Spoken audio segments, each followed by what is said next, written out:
Winter is cold. It's a time when most hibernate in warm places. But for Formula One drivers, this isn't a time to hunker down, but to ready themselves for the 20 races ahead of them. This is the time when they learn and they build strength for the coming season.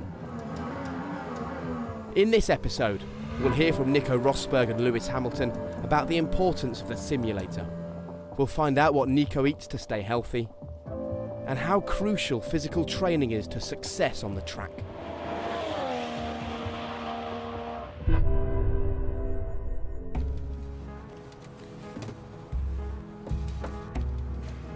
The team are busy preparing the new W06 for Lewis Hamilton and Nico Rosberg's defence of the World Championship. While all the departments are at full RPM to finish the car in time for the first test in Jerez, the drivers are also on hand to give feedback to the technical teams, refreshed after a long season. I'm sorry to interrupt. One of my favourite rounds. How you doing? Coming to the factory in the off-season is mainly just discussing, saying hi to people who are working so hard, also start planning the next season, and start becoming better at what we do. It really is. It's been building for 2 or 3 years, isn't it? We've got better and better, worked out our weaknesses, addressed those. Still got some more to do. Still think 2015 can be even better than 2014, but we have pretty much stopped good talking about 2014 already, and it's now everything is. Some parts of it we're trying to forget, obviously. Yes. You'll remember a few of those. Yeah, I've also forgotten. I'm also in 2015 already. Good man. Yeah. As Nico works through his busy schedule at the factory, there's always time to catch up with old friends. Cool.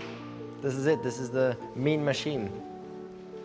Yeah, it's unbelievable to think that this is so dominant in F1. This is the best car that was in F1,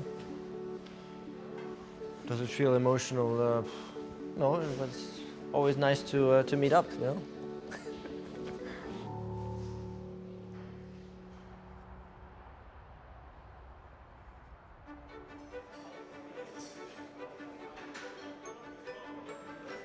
As Christmas draws near, a festive tradition is underway. The senior management team serve lunch to the factory staff.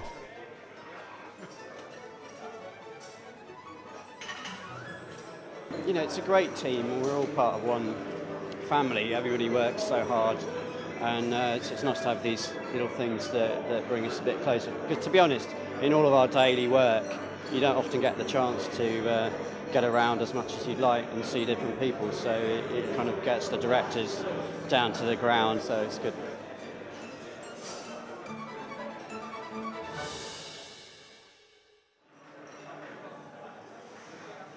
Driving a Formula One car on the limit at speeds of up to 200 miles an hour is not all about natural talent and skill.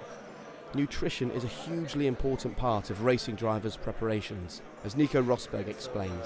To start off with, all of these amounts are accurate. Yeah, so every day I eat 8 bananas, 6 eggs, a whole broccoli.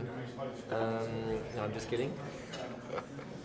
So the amounts are not accurate. Last winter, because of the regulation change, we had to be really, really light.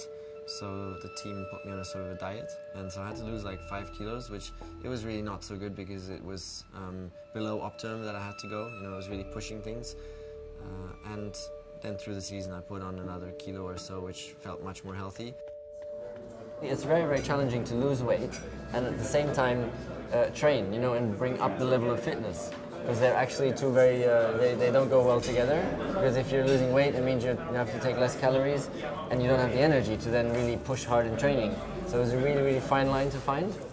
I can do what I want, but I will go faster in the end if I'm a little bit lighter. So I'm interested in getting my nutrition right and being at the perfect weight.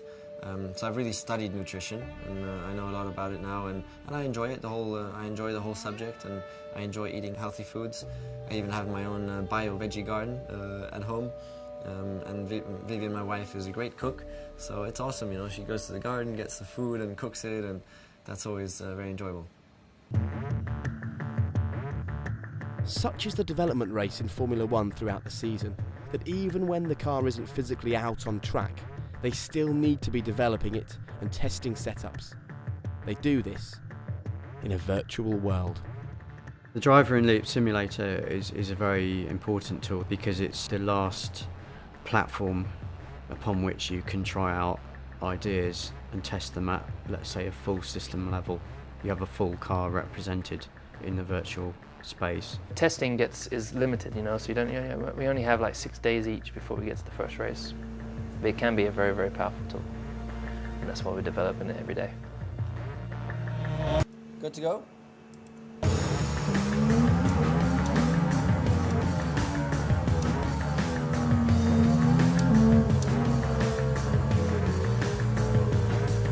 Can you turn down the volume a little bit, please? The driver is a key part of your development team. At the end of the day, he's the guy that's got to go out there and finally deliver a lap time. I don't like to talk down about someone like Nico, who's obviously a very, very talented driver. We're just potentially not seeing that here today. So as we can see on his steering wheel, there's a number that tells him his speed relative to my test run, just to make sure everything was working for him. He's probably got a little bit of room to improve.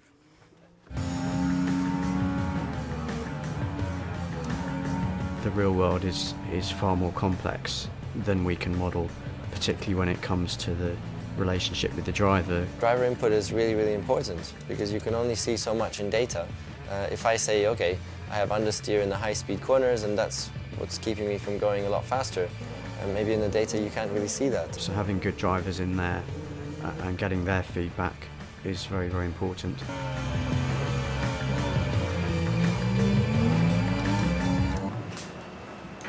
Okay, so we've decided you can show your face in the factory again because you've beaten my time. That's great news. I was a bit worried. Yeah, me too. Me too. Next time on the road to 2015. The pressure builds as the season edges ever closer. It looks like we're lacking ignition and fuel, two essential ingredients for firing up, so we've got some problems that we need to resolve. And the finishing touches are put in place.